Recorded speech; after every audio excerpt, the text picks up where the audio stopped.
Welcome back to our blog. Actually আমরা এখানে মুখের এক্সপ্রেশনটা এই কারণে হয়ে আছে, মানে আমি প্রচন্ড রেগে গেছি। I am really very irritated, কারণ অনেক বেশি প্ল্যান করে আমরা আজকে এসেছিলাম হিমু হেসে। একটু দেখিয়ে দিন কি অবস্থা এখন। ট্যাগলাইনটা হচ্ছে স্বাদের পূর্ব পশ্চিম, কিন্তু ব্যাপারটা হচ্ছে যে প্রথমত পূর্ব কলকাতা, পশ্চিম কলকাতা, দক্ষিণ কলকাতা সব জায়গার ভিড় এখানে পড়েছে। কারণ আমি বলবো ঋতুকে একটু ভিড়টা দেখাচ্ছি। আচ্ছা, এই যে ভিড়টা আপনারা দেখছেন এটা কিন্তু লোকে এখনো ঢুকতে পারেনি। হ্যাঁ, লোকে দাঁড়িয়ে আছে, এরা ওয়েটিং। আর এদিকে যারা বসে রয়েছে, ঠিক আছে, এদেরও এখনো মানে এরা এখনো নামই লিখে উঠতে পারেনি।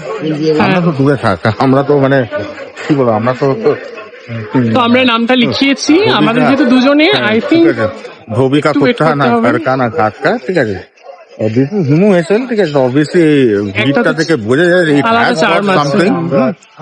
এত মানুষ যখন ভিড় করেছে সামনে কিছু তো রয়েছে ব্যাপারটার মধ্যে। এখন প্রচুর বয়স্ক লোকেরা এসছে, এটা দেখে ভালো লাগছে যে একটা পুরো পরিবার এসছে এখানে। মানে right from the first generation to the next generation, everything is present here. It's হিমু হেসেল যখন একটা কমপ্লিট প্ল্যাটার দেয়, কমপ্লিট থালি দেয়। এখানে আমরা একটা ফ্যামিলি থালি দেখতে পাচ্ছি, যেখানে ফ্যামিলির শুরুই হচ্ছে প্রথম পাশে দাদু ঠাকুমাকে দিয়ে, শেষ হচ্ছে নাতি নাতনিকে দিয়ে। It's a good melting pot for the entire family, ঠিক আছে। এটা দেখে খুব ভালো লাগলো, এবং এইটা দেখার জন্য যদি একটু বেশিক্ষণ দাঁড়াতে হয়,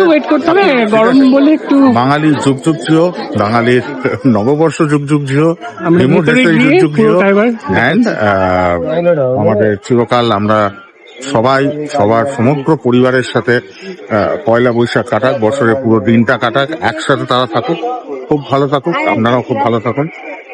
হিমু হেসেলে শুভ নববর্ষ সবাইকে। এবং হিমু হেসেলে রুটটা একটু বলে দাও, কি করে এলাম, বাকি কথা হবে। রুটটা আপনাকে বলিনি, রুটটা খুব সোজা। যেটা হচ্ছে আপনি যদি মেট্রো করে আসেন তাহলে আপনাকে নামতে হবে কবি নজরুল, এবং কবি নজরুল স্টেশন থেকে নামলেই যে কোনো অটো বা রিক্সাকে যদি আপনি বলেন, হার্ডলি 10 মিনিট 30 টাকা নেবে, একদম হিমু হেসেলের সামনে দাঁড় করাবে। আর আরেকটা জিনিস, হিমু হেসেলে এতটা ভিড় রেগুলার না থাকলেও মোটামুটি একটা ভিড় থাকে, হ্যাঁ থাকে, ঠিক আছে।